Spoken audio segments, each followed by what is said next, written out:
Akkam jirtan fayyaa keessani.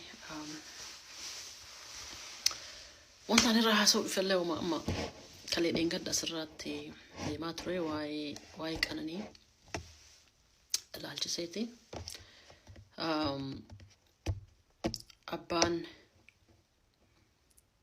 Abbaan isii bayeetiin akka isaan duuba isaan eebba sana abbaan gadaa Andu'aalamiin eebbisan san keessa akka hin jirre waan hin filmaa fakkaafan illee explainii godhanii asirratti viidiyoo Amaariffaanis Oromiffaanis kaa'anii turanii. Achiin booda Andu'aalam illee gabbayeetiin viidiyoo hojii jechuudha. Viidiyoo Andu'aalam hojii irratti inni qulqulluu ta'uusaa harka du'iitii Qananii keessaa harka akka hin qabne hariiroo jaalalaa bareedaa akka qabanii rakkina takkallee akka hin qabne guyyaa takkas isii ajjeessuudhaan isii miidhuufuu akka yaadee hin beenne jedhee bakka innillee midhaasee akkumatti nuti naa beekaa Oromoon jedhee nu himate jechuudha. Maaliif Oromoo himate waan ta'eef nama tokkotti himate. Haasaa isaa keessatti obboleessa Qananii Maannaa Leevaan kan jedhamu kana maqaa dha'ee inni hin jira inni hin beekaa akka du'aa akkas of miidhuu yaaltee hambisee obboleessa illee hin beekaa innillee dubbachuu hin danda'a jedhee maara obboleessa illee gadi ba'eetti umurii isaa kanatti jechuudha.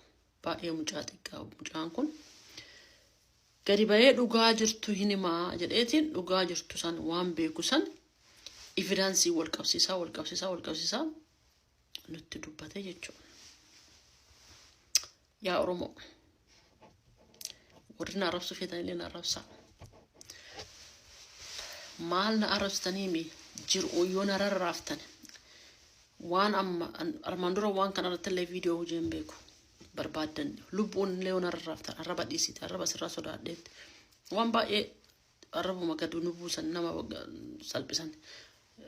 Maaliif balageen nama arrabsite kee jechuudha nagammaa cadhisee hin dubbadhu iyyuu normaalii waan kanarratti illee viidiyoo yoo sheerii godhe malee hojii hin beeku. Andu'aalami ani qulqulluudha harki kiyya keessa hin jiru jedhe. Ana immoo Andu'aalamiin akka itti na dhagahame akkana fakkaate irraa wanti jedhu Andu'aalam harki kan kee qulqulluu miti. Yooma ajjeechaa guyyaa sanii du'iinsa guyyaa sanii isii fooqii irraa darbuu akka jedhan fooqii irraa of darbitee hodhutee jiraatte darbuu sana irraallee harka hin qabaanne. Ati nuyyuu akka stressii isin depressionii keessa akka jirtu himteetta. Miknaanni isii depressii godhee haadha manaa tante evidensii mucaa mul'isu irratti 2023 irraa jalqabdanii waliin jiraataa turtan.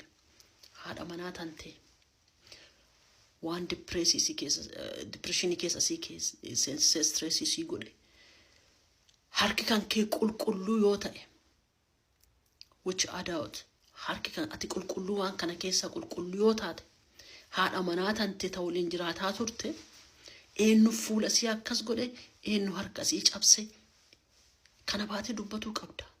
Qulqullummaa kan kee akka Oromoon sii beeku waan kana baatee ibsuu qabda. Ana akka kiyyatti waan barbaadda jedha I don't care. Andu'aalam qulqulluu miti. Andu'aalami Qananii uduu isii lubbuun jirtu ka ajjeese Andu'aalam. Evidensii obboleessi isii dhiyeessaa fotoo waliin barbee mucattiin tuni intalli tuni Qananiin barbee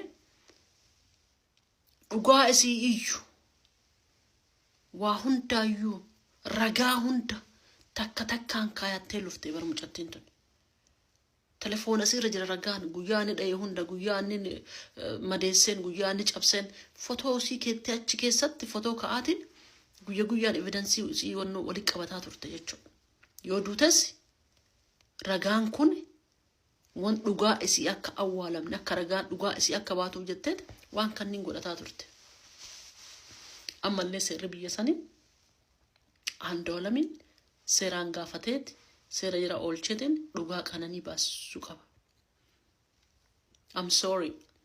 As baatee sirbuuf namni waltajjii gubbaa baatee sirbuu dhiisee Andu'aalam akkamumaan ati nama keessa mataa ol qabattee deemta dhugaa dhara dubbattee bar am ol baatee an qulqulluudha itti isiin hin jirtu kaa baatee ni mattu way jirti way dubbatti hin dubbattu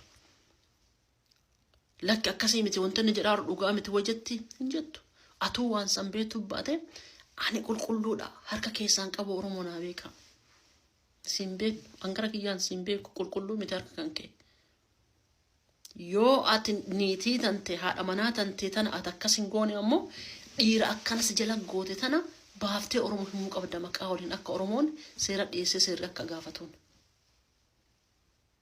ofiin tumne hin taane sun ofiin harka ofiin cabsan ofiin fuullisii akkasin hin taane dirmamuu sannii hunda ofiin goone waan ta'eef yoo Andu'aalam harka keessaan qabaan Andu'aalam ati qulqulluu yoo taate nama isii akkas godhe maqaa isaa futeetuma warra seeraatti kennu Oromoo gatimu haa seeraan gaafatanii haga kun hin taanetti ammallee ati qulqulluu miti seerrillee wabiin gas dhiise malee qulqullu jedhee gas dhiifne akka